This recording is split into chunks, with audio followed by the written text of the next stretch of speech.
Filsafat. Dengernya aja udah kedengeran rumit ya. Sesuatu yang abstrak, kayaknya cuma buat para profesor di kampus.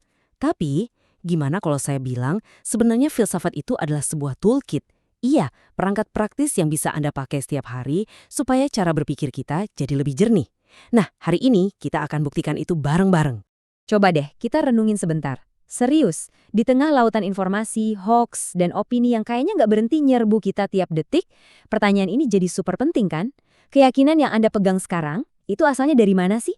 Dan seberapa kokoh fondasinya? Nah, ini dia intinya. Di pembahasan kita kali ini, kita akan bongkar yang namanya perangkat seorang pemikir. Ini tuh kerangka kerja super simple, cuma 3 langkah, yang kita comot langsung dari cabang-cabang utama filsafat. Anggap aja ini kayak pisau bedah, tapi buat pikiran. Didesain khusus buat memilah semua kebisingan dan langsung menusuk ke jantung persoalan. Oke, siap? Yuk kita buka perangkat ini. Di dalamnya cuma ada 3 pertanyaan. Kelihatannya sederhana, tapi saya jamin ini powerful banget. Mungkin banget ini bakal ngubah cara Anda memandang dunia selamanya. Soalnya, tiap pertanyaan ini adalah pilar utama dalam pemikiran filosofis. Alat kita yang pertama, ini yang paling dasar, paling fundamental. Gini deh, sebelum kita bisa berdebat soal sesuatu, atau menganalisisnya, atau bahkan peduli sama hal itu, kita kan harus tahu dulu itu tuh apa, ya kan? Jadi, kita mulai dari pertanyaan paling simpel. Ini tuh sebenarnya apa sih? Nah, istilah kerennya untuk pertanyaan ini adalah ontologi. Asalnya dari bahasa Yunani yang artinya kira-kira ilmu tentang apa yang ada.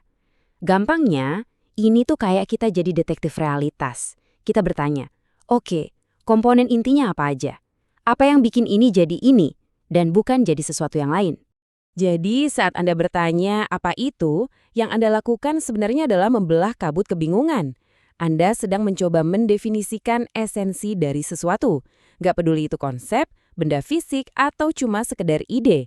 Ini adalah langkah pertama yang krusial banget buat dapat kejelasan. Oke, jadi kita udah menetapkan apa itu sesuatu. Tapi ini ngebawa kita ke pertanyaan selanjutnya yang nggak kalah penting.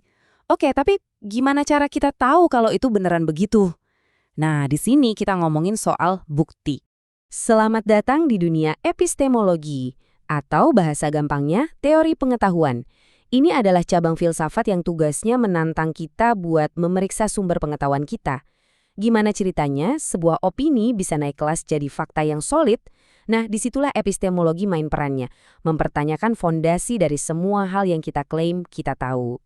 Pertanyaan ini tuh kayak maksa kita buat buka kartu. Pengetahuan kita ini sumbernya dari mana sih? Pengalaman langsung? Hasil pemikiran logis? Atau jangan-jangan cuma katanya?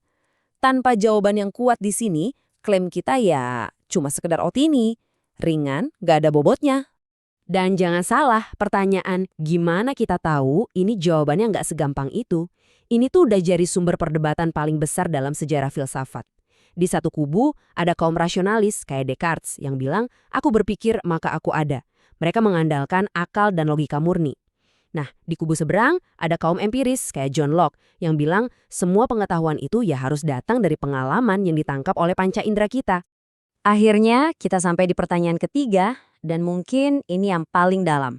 Setelah kita tahu apa sesuatu itu, dan kita juga tahu bagaimana kita mengetahuinya, kita harus berani bertanya, terus kenapa? Emangnya ini penting? Pertanyaan ini ngebawa kita ke aksiologi, studi tentang nilai. Nah, disinilah filsafat jadi personal banget. Ini ngomongin soal kompas moral kita. Itu namanya etika, yang bertanya mana yang benar dan salah. Dan ini juga ngomongin soal selera kita. Itu namanya estetika, yang bertanya kenapa sih kita bisa bilang sesuatu itu indah. Pertanyaan ini adalah jembatan yang menghubungkan pengetahuan dengan tindakan. Ini memaksa kita buat mikir, apa dampak dari pengetahuan ini? Apa implikasi etisnya? Intinya, aksiologi bantu kita memutuskan apakah sebuah ide itu layak untuk kita perjuangkan atau enggak. Jadi, itu dia toolkit kita. Kita rekap ya, ontologi, apa itu? Epistemologi, bagaimana kita tahu? Dan aksiologi, mengapa ini penting. 3 langkah sederhana buat menganalisis apapun sampai ke akarnya. Ingat-ingat kerangka ini ya, karena sekarang kita akan uji coba di dunia nyata. Sekarang bagian yang seru. Kita bakal buktikan kalau ini semua bukan cuma teori akademis yang bikin ngantuk. Kita akan coba terapkan perangkat ini di beberapa tempat yang sama sekali nggak terduga.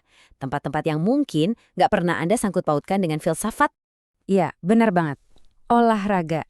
Di balik semua keringat dan kompetisi itu, ternyata ada loh struktur filosofis yang sangat jelas. Coba deh kita pikirin. Ontologi. Apa sih yang bikin sebuah permainan jadi disebut olahraga? Itu kan soal definisi. Epistemologi. Gimana kita tahu siapa yang menang? Tentu lewat aturan dan pengukuran yang valid. Aksiologi. Kenapa sportivitas itu penting? Nah, itu kan pertanyaan tentang nilai-nilai etis yang kita tanamkan dalam sebuah kompetisi.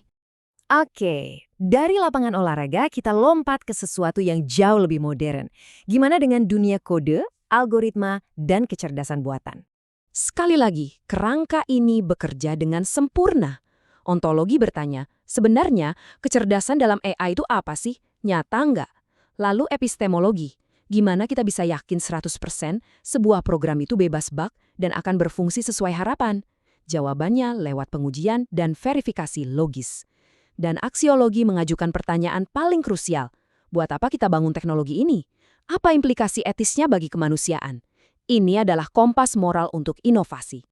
Seperti yang dikatakan kutipan ini, pemahaman sejati itu bukan cuma soal tahu fakta, tapi juga berani mempertanyakan gimana kita bisa tahu fakta itu dan kenapa itu penting. Perangkat 3 pertanyaan ini, apa itu, bagaimana kita tahu, mengapa ini penting, mengubah kita dari konsumen informasi yang pasif menjadi seorang pemikir yang aktif dan kritis. Jadi, sekarang perangkat ini milik Anda. Coba deh pakai buat menganalisis berita yang Anda baca, keputusan karir yang Anda hadapi, atau bahkan keyakinan yang paling Anda pegang teguh. Pertanyaannya sekarang bukan lagi apakah filsafat itu relevan. Pertanyaannya adalah, apa yang akan Anda pahami selanjutnya?